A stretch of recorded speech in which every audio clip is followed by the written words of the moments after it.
Candy liked hanging around Diggy's Records, mostly because the DJs that shopped there were so cute. She also got the first word on the big raves that sprung up. She was almost a vampire now, she realized with amusement. Ever since her 17th birthday, she had been doing raves 2 to 4 times a week, dancing between the hours of 11 p.m. and 9 a.m. Diggy tolerated the girls like Candy, who would loiter on the steps of his shop. They were good for business in their own little way. He fussed around his records and got the invites and promotional cards ready for all the raves this week. He noticed that one of the upcomers was called Daycare. He shook his head. This whole child trip was going a little far. Adults on scooters, teenagers with pigtails. Raves just weren't the same anymore. Candy and her friends gathered around the new cards Diggy had put on the counter. Candy snatched up the Daycare card. Check it out. Wow. The card was really cool, pink and cut in the shape of a teddy bear, with tiny computer art baby toys. The promoter of this party was pretty damn slick. DJ Hotch's playing it, said Melissa, Candy's best friend. And it's only $10. Yeah. If you wear pajamas? Added Susan. What the hell? The card said the rave was $20, unless you brought a can of food for the food bank, and wore PJs. Awesome, said Candy. She liked playing the little girl. Life seemed so much easier back then. She wasn't failing grade 11, again, and her parents weren't breathing down her neck with lectures about the dangers of drugs. I'm hitting this one for sure. Seems pretty stupid to me, piped Susan. Why does it matter what you wear? It's all part of the scene, Susan. Live a little, said Melissa. I'll take the $20 price and wear my normal clothes, thanks. Boring, Candy said, rolling her eyes. Sometimes you are so anal. Saturday came quickly, and the girls got dressed up. Candy had been to a second-hand store, and had managed to find a set of old Smurf pajamas. The ladies at the store obviously had no idea how valuable these clothes were, as they sold them to her for $1.50. She put her blonde hair up in pigtails and brushed a light coating of sparkle on her cheeks. Melissa wore the poo nightie she usually wore to bed, and put her hair up into 2 buns. She completed the theme by sporting a poo backpack.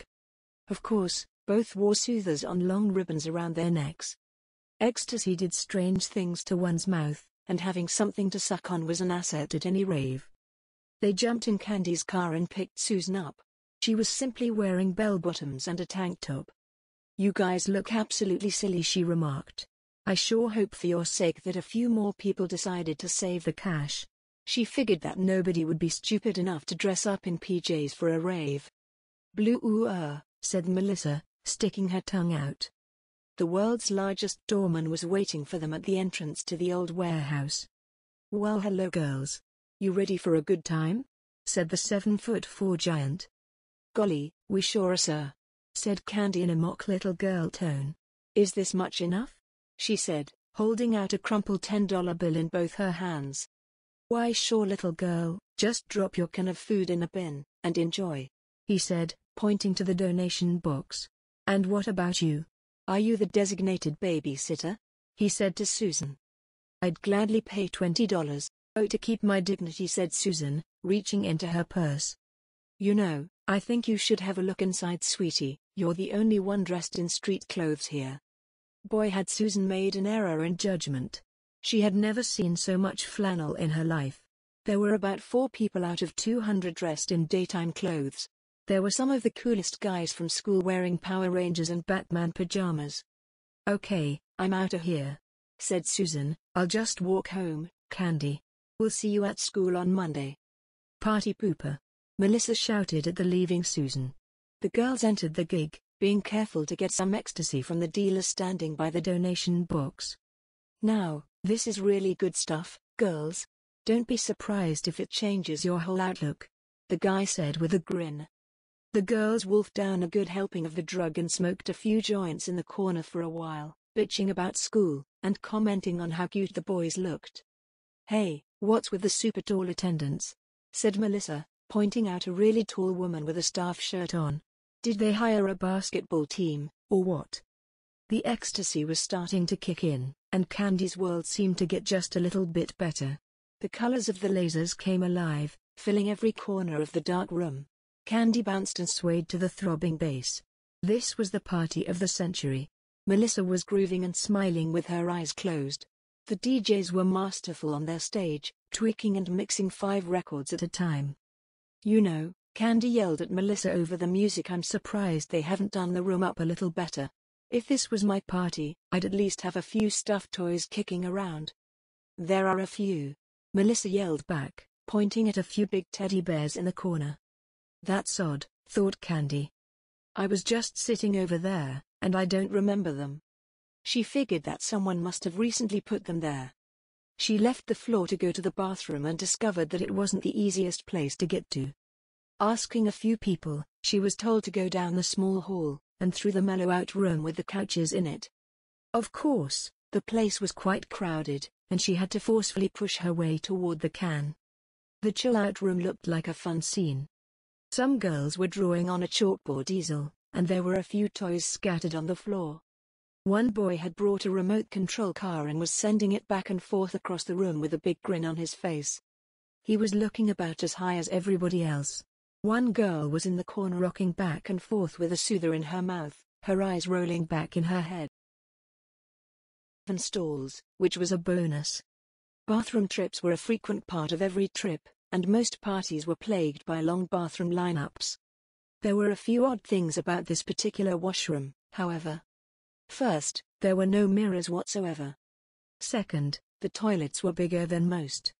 They must be some old model or something, reasoned Candy. It was an odd sensation to sit on them, her toes barely touching the ground. "This is just like when I was little," she thought with amusement. On her way out, she almost bumped into a girl that was desperately running for a toilet, her hand clamped between her legs. Candy laughed to herself. She had been there more than once. The chill-out room seemed different when she came out. It seemed a little bit brighter, or maybe she was just a bit worse for wear. The boy had stopped using the remote for his car and was sitting on the floor pushing it around. The girl in the corner was now sleeping in a fetal position on some cushions that someone had laid out for her. Candy now noticed the Disney posters on the wall. Had they been there a second ago? There was a faint but somehow familiar smell in the air, but she couldn't figure out what it was. Everybody was playing with the toys, and the 2 girls were actually fighting over the chalk at the easel. Furthermore, 2 guys were playing patty cake, which was just too weird, even for ravers. Candy decided that these folks were a little too far into the role, and went to join the main party. On the way, she discovered that the once empty hallway had alphabet letters strewn down the walls. Now she knew for sure that the party promoters were adding little bits to the theme as the party developed. Still, she wondered how they had done it so fast. The main room had been subjected to the same kinds of changes. Now there was a small pile of stuffed toys in the corner where there had been 2 or 3. There were new posters and alphabet letters on the walls. Balloons were hung throughout, and the large video screen had a Teletubbies video playing. People were playing with hula hoops and writing on the walls with crayons. This party was turning out to be pretty wild after all. Candy's reaction was to just go with it. She wasn't going to let anything spoil her trip. She found Melissa coloring in a rather large coloring book. She had taken her hair down, and it was covering her face. "Melissa," Candy yelled, "this is pretty cool, hey? Where did you get the coloring book?" "Oh hi Candy," said Melissa, looking up. "I just found it on the ground with some crayons. Wanna color with me?" "Sure," said Candy, grabbing a piece of floor. Part of a little princess, and ride the trip as far as it would take her. The girls swiftly became absorbed in coloring, enjoying the vivid greens, blues, and reds that the crayons provided. The substances were really good tonight. Everything seemed so magical and perfect. After an hour of coloring, Candy got up to go to the can. She had been holding it for quite some time, wanting to finish the page she was working on. When she stood up, she realized that she was in desperate need of a bathroom. She started walking really quickly towards the washroom, trying not to have a pained expression on her face. The hallway was the same as before, except the walls were pink. How the hell? She thought as she dashed on, too engrossed by the need to pee to stop. By the time she entered the chill-out room, she was forced to walk with her legs crossed, as undignified as it looked. The kids were all sitting on the floor now playing with baby toys. The couches had mysteriously disappeared. There were a few people sleeping on mats that somebody had laid out for them. There was an attendant walking around, keeping an eye on things. Once again, she was gigantic. Candy had never seen a woman as tall as her. She almost pitied the woman, who looked to be over 7 feet tall. After all, it must really limit the number of men she could date. Candy peed a little. Even with her legs crossed, she had just pushed her bladder too far. She grabbed her crotch and made a dash for the washroom. "Better hurry up," the attendant said with a slight smile. Candy would have punched the woman if she wasn't so big. She made it into the washroom and got control of herself as she sought out a stall. Something was different about the door of the stall. The knob was higher. She opened the stall door and immediately knew something was wrong. The toilet was bigger. In fact, it was huge. Candy almost peed herself out of pure shock. This was not possible. The toilet seat was higher than her waist. She had to use it really badly though, and she climbed up on it to sit down. She had made an error, however. She still had her pajama bottoms on. The mouth of the toilet was so wide that she had to support herself with both hands to stop herself from falling in. She hesitated for a split second, trying to decide what to do. She lost control and peed again, this time quite a bit more. She jumped off the toilet, whipped her pants down, and huffed herself back up on it, enjoying the relief of emptying her full bladder. "Shit," she whispered to herself, looking down at her well-dampened panties and Smurf pajamas. How the hell was she going to get out of this one? Town were outside the bathroom door, and she had wet her pants. Her eyes welled up with tears. What was going on here? "Hello?" came a voice from the other side of the stall door. It was the attendant woman. "Are you okay in there?" she asked, knocking lightly on the door. "I'm fine, please leave me alone," said Candy, her voice quivering a bit from fear. She did not want to be seen like this. "You don't sound okay," said the woman. "I'm coming in." Candy reached out to push the stall door closed, but it was too far away. "Oh my goodness, it looks like you've had an accident, dear," said the woman, opening the door and looking down at her wet and not so smurfy pants. "Do you want me to grab you a change of clothes? We have quite a few spare pairs of pajamas kicking around." Candy felt like a toddler. This was incredibly humiliating, and her face was red as a sunset from embarrassment. Sure," she said, looking down at the floor. At least this woman was the only person who would see her like this. "Okay, you wait right here," she said, leaving. After a few minutes, she came back with some pink pajama bottoms and Sailor Moon panties for Candy. "Here you go, dear, I'll just get rid of these." She reached down and pulled the wet pants off of Candy's legs. Candy could have died. "What's going on here anyway?" Candy said. "These toilets are huge. They weren't this big last time I was in here. Is someone running around and changing things or something?" The woman looked down at her with a concerned look on her face. "My name's Vanessa, what's yours?" she asked. Candy told her. "Candy, have you been taking any ecstasy tonight?" she asked. Candy nodded, pulling the new pants on. "Well, the only thing you need to know is that everything is okay," she said, bending over and looking deep into Candy's eyes. "Everybody running this party is cool, and you can trust us. If you need any kind of help, we will be there for you, okay?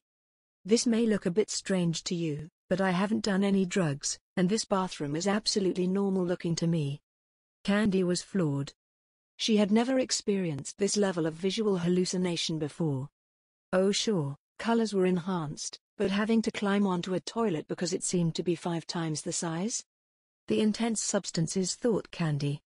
Nevertheless, she was comforted by the fact that this woman was looking out for her, and relieved at having the mystery partially solved. Vanessa said she would let her friends know that Candy was having a very special trip tonight, and needed a little extra care. With Vanessa eased Candy's mind, and when she went back to the main room, she grabbed Melissa's hand, and led her to the dance floor. The girls danced furiously for half an hour. Candy felt a bit awkward dancing, maybe because she was so messed up. She couldn't seem to keep the beat as well as she usually did. Everybody on the floor seemed to be fumbling a little more than usually. Probably on the same stuff, thought Candy. She noticed a lot of little subtle changes. The DJ was mixing in bits of children's songs, the toy count was up, and there was a long poster on the wall, one of those height measuring things with smiling babies and toddlers on it. Melissa noticed it too. "Hey Candy, check this out.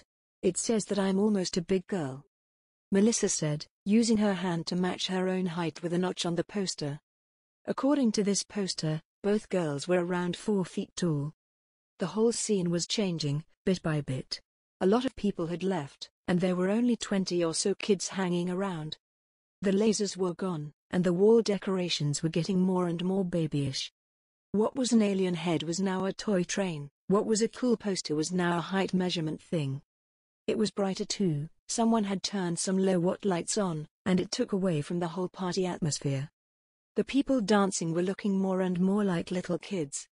One boy was standing in one place, bouncing up and down in a hyper fashion by bending his knees, completely out of time with the music. The music itself was getting worse by the minute. The loud booming bass was getting quieter, and dinky. It now sounded more like a little kid's dance record. Candy couldn't believe the kids were actually enjoying what was coming out of the speakers. One girl had pooped in her pajamas and was crying and holding her bum as one of the attendants took her by the hand to help her get changed. Candy looked at the girl. There was something really strange about her. She was a little bit chubby, and she seemed just a bit larger than normal. She in fact looked like a large toddler. "Melissa, I don't think I want to stick around much longer, this party is pretty lame." She was trying to act casual, but her heart was beating a bit faster. He turned to Melissa, but her friend was making a full sprint for the bathroom. She ran after her. The chill-out room was totally altered now. There were a group of kids at a massive picnic table, playing with wet clay. Other kids were playing Ring Around the Rosie. They all looked like the girl who had pooed herself, chubby and baby-like. The girl in the corner was snuggled up to a teddy bear underneath a pink blanket. She caught up to Melissa, who was pushing on the washroom door. Push. Candy got beside her and started pushing with her. They budged it a bit before Melissa froze with a ghost white look on her face. She bent over slightly, bunching the front of her nightie into her crotch. Pee started gushing out between her fingers, making a puddle on the floor. Her face twisted up in a confused fashion, and something changed in her. She started bawling, not like a teenager, but loudly, like a baby. Right before Candy's eyes, Melissa started getting chubbier like the rest of the kids. Her hair became lighter in color and thinner. An attendant came over to help her.